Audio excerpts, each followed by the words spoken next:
તો જય માતાજી મિત્રો, આજે આપણે જવાના છીએ ખેતરની અંદર. તો તમને અમારું ખેતર બતાવીશ અને એક સાપરું હોય અમારું એ તમને બતાવીશ. તો ચલો આપણે જઈએ ખેતર.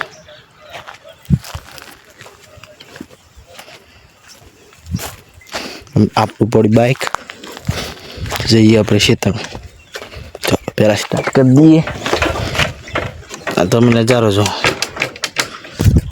મિત્રો, બાઇક ચાલુ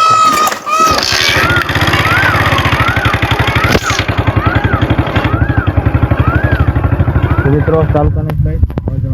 તમે નજારો જુઓ.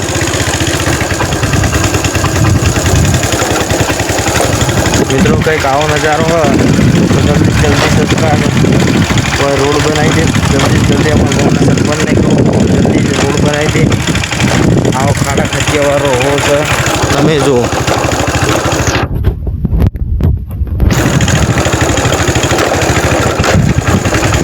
જો મિત્રો આવો રોડ. તમે વિચારો બ્લોગ બનાવો કે વિડીયો બનાવું ખબર પડતી. તમે જોવો મળી આપે બરાબર. તો આટલે રહો ખેતરમાં નદી આપે તો તમે નજારો જુઓ.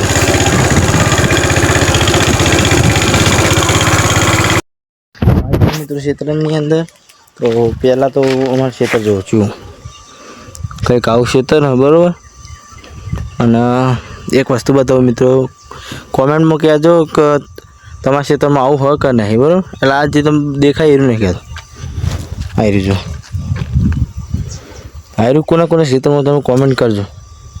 આમાં શેઠાની જોડે જ છે અને કંઈક આવો નજારો જોઈ લો. અને હા મિત્રો, આ છે અમારું સાપરું.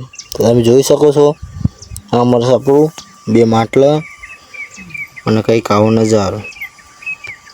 મિત્રો મસ્ત નજારો હા, જોઈ લો. મિત્રો તમને એક વસ્તુ બતાવું, તમે જોઈને પણ મને કહેજો. આ મિત્રો આ ચેડે દેખાય આ જંગલ, અને આ જંગલની અંદર મેં કેટલા બધા વિડીયો પણ એક વિડીયો પણ બનાવે. જો આપણે 1000 સબસ્ક્રાઈબર પૂરા થઈ જાય બરાબર, તો આપણે આ જંગલની અંદર ચેલેન્જ કરવા જાઓ. તમે ખાલી એકવાર નજારો જુઓ, કેવો ભયાનક નજારો તમે જુઓ તો ખરા. પહેલાં તમે આ બાવળી જ જોયું છે, એટલા મોટા મોટા બાવળી જોઈએ છે, એટલા મોટા મોટા. તો આપણે આ જંગલની અંદર જવા નહીં, એ પણ 24 કલાકની ચેલેન્જ લેવા જાય. 1000 સબસ્ક્રાઈબર તમે પૂરા કરે છે ફટાફટ.